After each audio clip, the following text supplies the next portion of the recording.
Hello everyone and welcome back to UGC Net Mentor. Guys, this is class number 7 of GRF winner batch for UGC Net GRF and set exam. आज की इस class में discuss करेंगे most important MCQs on national education policy 2020। This is part 2। इससे पहले मैं इस topic पे पार्ट 1 ऑलरेडी ले चुका हूँ, दैट वाज क्लास नंबर 6 और 7 क्लास क्योंकि आज है 7th क्लास है। इससे पहले मैं 6 क्लास ऑलरेडी ले चुका हूँ।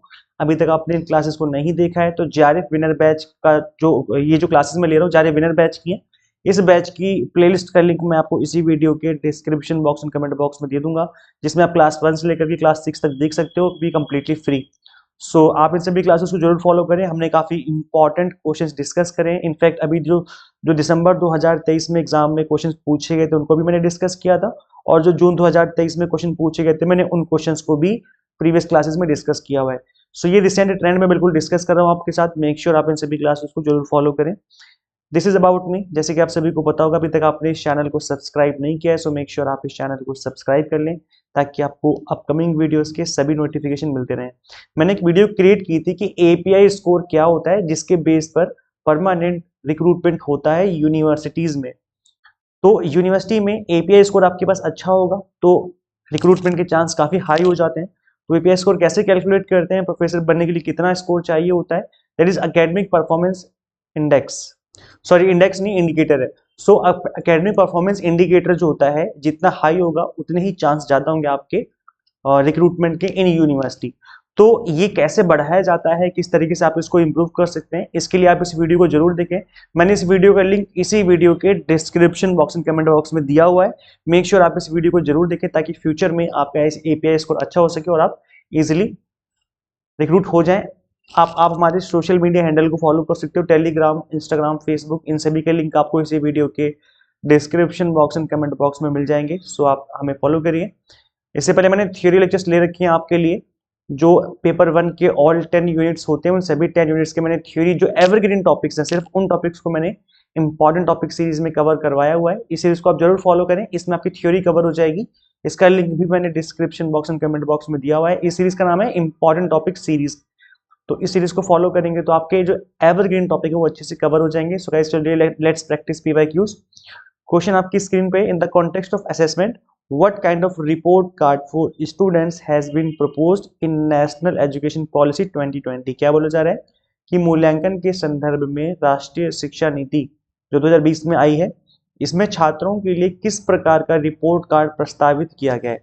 तो गाइस देखो, यहाँ पर 4 ऑप्शंस गिवन है और जो ऑप्शन आपको सही लगता है बताइए क्या आंसर होगा। ऑप्शन ए है report card specifying relative performance of the student in comparison to others. मतलब दूसरों की कंपैरिजन में आपकी परफॉर्मेंस बताई जाए कि कितना अच्छा परफॉर्म कर रहे हो आप दूसरों की कंपैरिजन में। तो ऑब्वियस सी बात है ये आंसर नहीं हो सकता। ये तो वैसे सुनने में सही नहीं लग रहा है ना, दूसरी की तुलना जो एक छात्र के साथ कैसे की जा सकती है, वो भी रिपोर्ट कार्ड के अंदर, सही नहीं है। नेक्स्ट है report card of students performance in paper and pencil test through the year. पूरे वर्ष पेपर और पेंसिल परीक्षण में छात्रों के प्रदर्शन के रिपोर्ट कार्ड। तो ये अभी तक ये चलता था, जो ऑप्शन नंबर बी है वो अभी तक चल रहा था, ऐसा होता था। बट जब से एनईपी आई है तब से जो है चीजें चेंज करने की बात कही गई इसमें यहाँ पर। और ऑप्शन नंबर जो सी है that is 360 degree multi dimensional report card. तो इसी की बात जो है कही गई एनईपी 2020 में, जिसमें ना सिर्फ आपके एजुकेशन मतलब जो आपका एकेडमिक है वो जो कि आपके एग्जाम वगैरह होते हैं वो तो आपको मेंशन करेगा किया ही जाएगा। इसके अलावा जो अदर एक्टिविटी है जैसे स्पोर्ट्स एक्टिविटी हो गया, इसके अलावा आप जो अदर एक्टिविटी में इन्वॉल्व रहते हैं, कुछ सोसाइटी आपने ज्वाइन कर रखी है, कोई अदर एग्जाम में करते हो अपीयर, या कोई क्विज वगैरह आपने दिया है जिसमें आपने अच्छा परफॉर्म किया है, तो इन चीज़ों को भी इसमें मेंशन किया जाएगा। तो इसमें क्या है कि 360 डिग्री मतलब ओवरऑल जो है आपकी परफॉर्मेंस को यहाँ पर मेंशन करने की जो है इस रिपोर्ट कार्ड में बात कही गई है। So option number C is the right answer. The progress card will be holistic 360 degree multi-dimensional report that reflects in great detail the progress as well as the uniqueness of each learner in the cognitive, affective and psychomotor domains। क्या बोला जा रहा है कि 360 degree मतलब overall, जैसे आप यहाँ पे खड़े हो तो ओवरऑल जो आपकी परफॉर्मेंस है एकेडमिक्स में, स्पोर्ट्स में, अलग अलग एक्टिविटीज में, हर तरीके से जो है इसके अंदर आपके रिपोर्ट कार्ड में मेंशन किया जाएगा। बहुआयामी रिपोर्ट होगी जो संज्ञानात्मक होगी, भावनात्मक और साइकोमोटर डोमेन में आपके किस तरीके से आपने प्रदर्शन किया है उन सभी को चीजों को यहाँ पर मेंशन किया जाएगा। It will include self assessment, आपको खुद का भी असेसमेंट होगा कि आपने कितना इंप्रूव किया है, पीयर असेसमेंट भी होगा। इसके अलावा progress of the child in project based and inquiry based learning, इसके अंदर क्विज होगा, जिसे प्रोजेक्ट बनाने के लिए आपको दिया जाएगा कि प्रोजेक्ट बनाओ, क्विज वगैरह खिलवाए जाएंगे, रोल प्ले होगा, ग्रुप वर्क होगा, portfolios etcetera, along with teacher assessment. Teacher भी आपको असेस करेंगे कि आप कितना इंप्रूव कर रहे हो। तो यहाँ पर हर तरीके से जो है स्टूडेंट को असेस करने की बात कही गई। So 360 degree is the right answer of this question. Next question आपकी स्क्रीन पे, which of the following has not been promoted by National Education Policy 2020 in the context of education of students with disability। क्या बोला जा रहा है कि विकलांग छात्रों की शिक्षा के संदर्भ में राष्ट्रीय शिक्षा नीति जो कि 2020 में आई द्वारा निम्नलिखित में से किसे बढ़ावा नहीं दिया गया। क्या बोला जा रहा है, नॉट बीन प्रमोटेड, मतलब एनईपी कहता है कि ये चीज सही नहीं है, इसको नहीं करना चाहिए। तो कौन सी चीज बोली जा रही है? पहली चीज है एप्रोप्रिएट इंफ्रास्ट्रक्चर, ठीक है भाई, डिसेबिलिटी के लिए, डिसेबल स्टूडेंट्स के लिए पढ़ाने की बात कर रहे हो तो भाई इंफ्रास्ट्रक्चर की रिक्वायरमेंट तो होगी। अब इंफ्रास्ट्रक्चर का मतलब यही होता है कि सभी स्टूडेंट्स के लिए स्टेयर्स होते हैं, चढ़ने के लिए जीने होते हैं, बट आप कोई डिसेबल स्टूडेंट है वो तो नहीं चढ़ पाएगा। तो ऐसे में या तो आप लिफ्ट बनाओ, लिफ्ट जो होती है ना, उसको आप इंतजाम करो कि लिफ्ट से ऊपर स्टूडेंट जा सके फर्स्ट फ्लोर पे अगर ये क्लासें हो रही हैं तो, या फिर आप जीने के साथ साथ जो स्टेयर्स होते हैं उसके साथ साथ एक होता है ना ऐसे करके जो होता है रास्ता सा ऊपर चढ़ने के लिए, है ना, तो इस तरीके से आप बनाओ। तो ये जो इंफ्रास्ट्रक्चर डेवलप करने की बात कही गई, ये तो ऑब्वियस ही बात है कि बोला ही जाएगा, करना ही पड़ेगा आपको, है ना, तो ये तो होगा ही होगा। 1-on-1 टीचर्स एंड ट्यूटर्स, तो टीचर के साथ जो ट्यूटर जो है वो 1-on-1 जो है स्टूडेंट को समझाएं कि इस तरीके से होगा, तो हाँ ये भी सही है। कंपलसरी स्पेशल एजुकेशन, ये नहीं होगा। सुटेबल टेक्नोलॉजिकल इंटरवेंशन भी होगा कि भाई टेक्नोलॉजिकल इंटरवेंशन किया जाए ताकि सभी स्टूडेंट्स जो है समझ सकें, जितने सही स्टूडेंट वो भी और जो डिसेबल स्टूडेंट है वो भी इन चीज़ों को समझ सकें, उनके साथ कोई दिक्कत ना हो। तो टेक्नोलॉजिकल इंटरवेंशन भी बात कही गई। तो स्पेशल एजुकेशन जो है ये इसमें नहीं बोला गया है, कंपलसरी स्पेशल एजुकेशन नहीं बोला गया है। So option number C will be the right answer of this question. चलिए समझ लेते हैं। NEP 2020 has been hailed as new era in educational reform. NEP assert that children with disability will have opportunities for equal participation across the educational system। तो equal participation की बात कही गई है और इससे क्या होगा, सभी स्टूडेंट्स जो है पढ़ पाएंगे इजीली। 1-on-1 टीचर इंटरेक्शन की बात कही गई है, पीयर ट्यूटरिंग की बात कही गई है, ओपन स्कूलिंग, एप्रोप्रिएट इंफ्रास्ट्रक्चर की बात है, सुटेबल टेक्नोलॉजिकल इंटरवेंशन की बात है, to ensure access can be particularly effective for certain children with disability. तो इन सभी चीज़ों की जो है इस 2020 में बात कही गई है एनईपी में। These recommendations include non discrimination in schools, मतलब बच्चों के साथ डिस्क्रिमिनेशन नहीं होना चाहिए। एक्सेसिबल इंफ्रास्ट्रक्चर हो, रीजनेबल अकोमोडेशन हो, इंडिविजुअलाइज सपोर्ट दिया जाए सभी को। यूज ऑफ ब्रेली, ब्रेली तो आपको पता होगा, जो स्टूडेंट देख नहीं पाते उनके लिए ब्रेल लिपि यूज की जाती है। एंड इंडियन साइन लैंग्वेज भी यूज की जाए, अगर स्टूडेंट डिसेबल है, कान से नहीं सुन पाता है, तो ऐसे में आप साइन लैंग्वेज भी यूज हो। एंड मॉनिटरिंग अमंग अदर्स, तो इन चीज़ों को जो है यहाँ पर बात कही गई है। इसके अंदर the policy has provisions for the recruitment of special educator की बात की गई, स्पेशल एजुकेटर को भी रिक्रूट किया जाए, बिकॉज ब्रेल लिपि सभी को नहीं आती है, उसके लिए स्पेशल एजुकेटर चाहिए होगा। साइन लैंग्वेज के लिए भी स्पेशल एजुकेटर चाहिए होगा। With cross disability training and incorporates disability awareness with teacher education, तो यहाँ पर अवेयरनेस की बात भी कही गई है। सो ये आई थिंक आप सभी को समझ में आ गया है। क्या बोला जा रहा है कि शिक्षक और जितने भी शिक्षक होते हैं वो स्टूडेंट के साथ अच्छे से इंटरेक्शन कर सकें, सहकर्मी शिक्षण हो, मुक्त विद्यालय शिक्षा, उपयुक्त बुनियादी ढांचा हो, वहाँ पर पहुंच सुनिश्चित करी जा सके, तकनीकी हस्तक्षेप भी हो ताकि सभी स्टूडेंट समझ सकें जो विकलांग बच्चे हैं, ठीक है। इसके अलावा स्कूलों में गैर भेदभाव होना चाहिए, स्टूडेंट्स आपस में भेदभाव ना करें, सुलभ बुनियादी ढांचा हो, उचित आवास दिया जाए, व्यक्तिगत समर्थन हो, शिक्षण में ब्रेल लिपि यूज की जाए, भारतीय सांकेतिक भाषा यूज की जाए, जो संकेत देते हैं, है ना, और निगरानी शामिल है इसके अंदर। तो इन चीज़ों को है जो है इस एक्ट में बात कही गई है। इसके अलावा आप याद रखना कि विशेष शिक्षकों की भर्ती की बात भी इसमें कही गई, बिकॉज यहाँ पर मैंने बताया जैसा कि ब्रेल लिपि सभी टीचर को नहीं आती है, जैसे मुझे नहीं आती ब्रेल लिपि, बट कोई स्पेशल एजुकेटर होगा जो ट्रेनिंग लेगा उसको तो आ जाएगी। ऐसी भारतीय सांकेतिक भाषा भी मुझे नहीं आती डिटेल में, तो कोई टीचर जो होगा इसके लिए वो भी, उसके लिए भी स्पेशल टीचर की रिक्रूटमेंट करना पड़ेगा, तो इसके लिए भी NEP 2020 में बात जो है इसको मेंशन करके कहा गया है, ठीक है। नेक्स्ट क्वेश्चन आपकी स्क्रीन पे, national education policy 2020 lays emphasis, मतलब राष्ट्रीय शिक्षा नीति किस बात पर जोर देती है, किस बात पर जोर देती है? लर्निंग फॉर एग्जाम, मतलब एग्जाम के लिए स्टडी करी जाए, बस इतना ही करना है, नहीं। रोट लर्निंग, मतलब रट्टा मारो और काम खत्म करो, तो ऐसा भी नहीं है। प्रैक्टिस एंड ड्रिल, प्रैक्टिस करते जाओ, पढ़ते जाओ बस। कॉन्सेप्चुअल अंडरस्टैंडिंग, तो वैसे देखो ये एक ऐसा क्वेश्चन है कि अगर आपको इस क्वेश्चन के बारे में आइडिया नहीं है, मतलब आपने 2020 जो नेशनल एजुकेशन पॉलिसी नहीं पढ़ी है, तो भी आप इस क्वेश्चन का सही आंसर करके आ सकते हो। थोड़ा सा कॉमन सेंस आपको यूज करना है, जो कि मैं आपको हमेशा कहता हूँ कि आपको करना चाहिए। ना सिर्फ आपको क्वेश्चन के आंसर करने, बल्कि आप थोड़ा सा माइंड ओपन करके बैठना एग्जाम में, क्योंकि कई बार क्या है, कॉमन सेंस से भी आप सही आंसर करके आ सकते हो। एक दो क्वेश्चन तो आपके ऐसे सही हो जाएंगे। तो देखो, किसी भी तरह की एजुकेशन हो, ना सिर्फ नेशनल एजुकेशन पॉलिसी, बल्कि किसी भी तरह की एजुकेशन में सिर्फ एक ही बात पर जोर दिया जाता है कि कॉन्सेप्चुअल अंडरस्टैंडिंग आपकी अच्छी हो, आप समझ सके कि बोला क्या जा रहा है, क्या समझाया जा रहा है। कहीं भी ये नहीं कहा जाएगा कि सिर्फ एग्जाम के लिए रट्टा मारो या रट्टा मार के पढ़ाई करो या सिर्फ प्रैक्टिस करते जाओ, कहीं भी नहीं कहा जाएगा। आपको हमेशा ये कहा जाएगा कि आपको अपने कॉन्सेप्ट पे फोकस करना है, कॉन्सेप्ट क्लियर करने है ना, तो समझ में आना चाहिए कि समझाया क्या जा रहा है। तो option number D will be the right answer of this question. ठीक है, समझ में आ गया।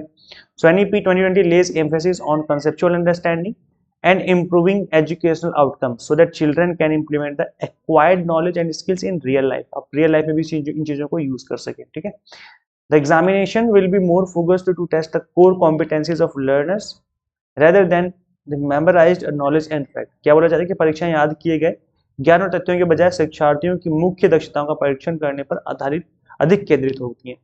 तो ये जो है इस एक्ट के अंदर बोला गया है, मतलब कुल मिलाकर की बात ये है कि सिर्फ रट्टा नहीं मारना, आपको समझना है, कॉन्सेप्चुअल अंडरस्टैंडिंग फोकस करना है, ताकि एजुकेशनल आउटकम्स जो है निकल के आ सके अच्छे से इंप्रूवमेंट के साथ। अच्छा, आप लोग कमेंट नहीं करते यार, कमेंट कर दिया करो कि आप लोगों को लेक्चर्स कैसे लगते हैं। आपको कमेंट सेक्शन से ही मोटिवेशन मिलती है आपके लिए नेक्स्ट लेक्चर क्रिएट करने में। तो मेरे अंदर मोटिवेशन कहाँ से आएगी? आपको कमेंट सेक्शन से। तो कमेंट करके बताया करो कि आपको लेक्चर्स कैसे लगते हैं, क्लासेस कैसे लगती हैं। फटाफट से कमेंट कर दीजिए। जितने भी स्टूडेंट्स क्लास को देख रहे हैं कमेंट कर दो और लाइक कर दो। लाइक तो आप लोग कर ही देते होगे, उसमें तो कहने की बात ही नहीं है, लेकिन इस लेक्चर को कमेंट करके जरूर बताओ कि आपको लेक्चर्स कैसे लगते हैं। क्वेश्चन है, national education policy 2020 states that learning should B, कैसी होनी चाहिए? पर राष्ट्रीय शिक्षा नीति 2020 में कहा गया है कि जो सीखना है वो कैसा होना चाहिए? कंटेंट ओरिएंटेड होना चाहिए, टेक्स्ट बुक सेंट्रिक होना चाहिए, एक्सपीरियंशियल होना चाहिए, फिर बिहेवियरिस्टिक होनी चाहिए। तो गाइस देखो, इसका भी आंसर एक थोड़ा सा कॉमन सेंस ही दिया जा सकता है कि किसी भी तरह की लर्निंग हो, सबसे अच्छी लर्निंग मानी जाती है एक्सपीरियंशियल लर्निंग, जो आप खुद से एक्सपीरियंस करते हो। जैसे अगर मैं आपको ये समझाऊं कि इंडस्ट्री में इस तरीके से प्रोडक्शन होता है, ठीक है, समझ गए, तो आप नहीं समझ पाओगे। लेकिन अगर मैं आपको लेकर के जाऊँ, वहाँ पे दिखाऊंगी किस तरीके से प्रोडक्शन हो रहा है वहां पर, तो आप बहुत अच्छे से समझ पाएंगे कि अच्छा इस तरीके से प्रोडक्शन होता है। तो वो आपने कैसे किया? आपने सीखा एक्सपीरियंस से, ठीक है, अपने अनुभव से। तो और अनुभव कैसे आता है? चीजों को देखने से, ठीक है, खुद से एक्सपीरियंस करने से। तो ये जो है चीजें आपको इस तरीके से अगर आप आंसर करेंगे तो इस तरीके से आपका आंसर सही हो जाएगा। So experiential learning will be the right answer of this question. Option number C will be the correct answer of this question. तो यहाँ पे क्या बोला जा रहा है कि NEP 2020 has given emphasis on conceptual understanding, creativity and critical thinking, human ethical values and constitutional values. देखो, बहुत सारी चीजें जो है इसके अंदर इंक्लूड की गई हैं जो हमारी एनईपी 2020 है। मैं एक बार हिंदी में भी समझा देता हूँ आपको। वैचारिक समझ होनी चाहिए, रचनात्मकता और आलोचनात्मक सोच होनी चाहिए, मानवीय नैतिक मूल्यों और संवैधानिक मूल्यों पर भी जोर दिया गया है। तो इस तरीके से जो है आपको यहाँ पर स्टडी करने की जो है बात कही गई है। It propose that experiential learning should be encourage to promote conceptual understanding as experiential learning refers to learning by gaining experience through active involvement, जिसमें आप खुद इन्वॉल्व होते हो, चाहे देख रहे हो आप डायरेक्ट तरीके से देख रहे हो या सुन रहे हो, इस तरीके से। तो जो आपका डायरेक्ट इन्वॉल्वमेंट होता है वहां पर आपको एक्सपीरियंस होता है, फिर आप चीजें अच्छे से समझ पाते हो। As per NEP 2020 education must adopt experiential learning, include hands on hand learning हो गया, आर्ट्स इंटीग्रेटेड हो गया, स्पोर्ट्स इंटीग्रेटेड हो गया, स्टोरी टेलिंग हो गया, है ना। तो इस तरीके से मतलब कहने का कि हर तरीके से आपको चीजें समझाई जाए और दिखाई जाए, तो चीजें आप और अच्छे से और बेटर तरीके से समझ पाते हो। सिर्फ पढ़ा देने से नहीं होगा। अगर अगर कोई ऐसा सब्जेक्ट है जिसमें जरूरी है आपको दिखाना समझाना, तो फिर उस तरीके से, जैसे एग्जांपल के तौर पे मैं जब फाइनेंस पढ़ाता था कॉलेज में, तो मैं फाइनेंस को पढ़ाने के टाइम पर क्या करता था, जब स्टॉक एक्सचेंज से रिलेटेड कोई टॉपिक आता था या स्टॉक एक्सचेंज पढ़ाना होता था, मुझे फाइनेंशियल मार्केट पढ़ानी होती थी, तो मैं क्या करता था, स्टूडेंट्स को स्टॉक मार्केट की वेबसाइट पर विजिट कराता था, बताता था किस तरीके से स्टॉक मार्केट जो है आप चेक करिए, स्टॉक मार्केट किस तरीके से काम कर सकती है, खुद भी आप लोग चेक करिए वेबसाइट पर जा करके। तो इस तरीके से क्या होता है, स्टूडेंट्स और अच्छे से समझ पाते हैं। सिर्फ हम बता देने से बात नहीं होगी, अगर मैं उनको इस तरीके से दिखा भी दूंगा साथ में, तो चीजें और अच्छे से समझ में आ जाएंगी, हमेशा के लिए उनको याद हो जाएगा। तो ये जो है उनको एक्सपीरियंस यहाँ से गेन होगा, जिससे वो एक्चुअल में रियल टाइम में लर्निंग जो है उनको कर पाएंगे, है ना। सो ये चीज जो है यहाँ पर आ जाएगी। नेक्स्ट क्वेश्चन है, national education policy 2020 propose pedagogical shift from to this. क्या बोला जाए, राष्ट्रीय शिक्षा नीति 2020 शैक्षणिक बदलाव को कहां से कहां तक प्रस्तावित करती है, मतलब कहां से शिफ्टिंग पे बात की जा रही है। तो इसका आंसर क्या होगा? देखो अभी जस्ट मैंने थोड़ी देर पहले आपको इस तरह का क्वेश्चन करवाया है। तो यहाँ पर जो शिफ्ट है वो कहाँ से कहाँ करना है? कंस्ट्रक्टिविज्म से बिहेवियरिज्म पे आ जाना है, या फिर रट्टा मारने say that is rote learning से हमें कंसेप्चुअल अंडरस्टैंडिंग पे आ जाना है, या फिर इंक्वायरी बेस्ड लर्निंग से ड्रिल एंड प्रैक्टिस पे आना है, या फिर असेसमेंट फॉर लर्निंग से हमें असेसमेंट ऑफ लर्निंग पे आ जाना है। तो ये तो खैर सेम ही हो गया, असेसमेंट ऑफ लर्निंग से असेसमेंट ऑफ लर्निंग, तो ये तो हो ही नहीं सकता है ना। तो बताओ फिर क्या होना चाहिए? मैंने अभी जस्ट थोड़ी देर पहले आपको एक्सप्लेन किया था कि रट्टा मारना जो है नहीं होना चाहिए, बल्कि कॉन्सेप्चुअल अंडरस्टैंडिंग पे फोकस किया जाना चाहिए। तो शिफ्ट जो है मतलब पहले वाले फिल इन द ब्लैंक्स में आ जाएगा रोट लर्निंग, और दूसरे वाले फिल इन द ब्लैंक्स में इसमें आ जाएगा कॉन्सेप्चुअल अंडरस्टैंडिंग। तो यहाँ से रोट लर्निंग से कॉन्सेप्चुअल अंडरस्टैंडिंग की जो है शिफ्ट करने की बात एनईपी में कही गई है। ठीक है, तो रटना रटना नहीं है, आपको संकल्पनात्मक समझ चीजों को समझना है। तो ये जो है शिफ्ट कहने की जो है इसके अंदर बात कही गई है। सो एम्फेसिस किस पे? Less emphasis on conceptual understanding पे रेदर देन रोड लर्निंग। ठीक है, develop good human being capable of rational thought, मतलब समझदारी बसे भरे डिसीजन ले सको आप। And action being query driven, discovery oriented, learner centred, discussion based, flexible end of course enjoyable. Learning जो एंजॉयबल भी होनी चाहिए। फोकस ऑन प्रॉब्लम सॉल्विंग, इसके अलावा क्रिटिकल थिंकिंग हो जाए आपके अंदर, साइंटिफिक टेम्पर हो, क्रिएटिव इमेजिनेशन कर पाए, sound ethical mornings and values हो पाए। Adopt experiential learning include books, hands on learning, arts integrated and sports integrated education, story telling, जो मैं अभी थोड़ी देर पहले आपको समझा रहा था, किससे जो है स्टूडेंट्स को और अच्छे से सीख पाते हैं, समझ पाते हैं। तो ये है। ठीक है, बाकी हिंदी में मैंने यहाँ पे लिखा हुआ, आप समझ लीजिए। आप लोग लेक्चर्स को शेयर नहीं करते यार, लेक्चर्स को शेयर कर दिया करो। जिस भी ग्रुप में आप है ऐड हो, उस ग्रुप में आप लेक्चर्स को जरूर शेयर किया करो। चाहे आपका कोई फ्रेंड तैयारी करे तो उसके साथ शेयर कर दो। अगर आप किसी ग्रुप में ऐड हो, वहाँ पे आप लेक्चर को शेयर कर सकते हो, जिससे वो लोग भी समझें कि एनईपी 2020 में किस तरह के क्वेश्चन एग्जाम में पूछे जा सकते हैं। और ये बहुत ही इंपॉर्टेंट क्लासेस चल रही हैं एनईपी में, बहुत एनईपी में और most of the time NEP के ऊपर क्वेश्चन बनते हैं एग्जाम में। सो आपको इस टॉपिक को काफी अच्छे से स्टडी करनी है, और अपने फ्रेंड्स के साथ भी इस वीडियो को जरूर शेयर करना है। गाइज, मैंने जिस तरीके से आपको आज की इस क्लास में पढ़ाया है, इस तरीके से मैंने कंप्लीट कोर्स डिजाइन किया हुआ है जारे विनर बैच के नाम से, for UGC net June 2024 exam and December 2024 exam. अगर आप तैयारी करना चाहते हो तो यहाँ पर आपको कंप्लीट 10 यूनिट्स के कंप्लीट वीडियो लेक्चर्स मिलेंगे, ऑल 10 यूनिट्स के। अगर फ्यूचर में कोई सिलेबस आता है जिसमें माइनर चेंजेस देखने को मिलेंगे तो वो भी हम आपको कोर्स में अपडेट कर देंगे, तो उससे घबराने वाली बात नहीं है। 100 मॉक टेस्ट दिए जाएंगे, प्लस पीडीएफ नोट्स होंगे जिनको डाउनलोड करके आप मल्टीपल टाइम रिवीजन भी कर सकते हैं।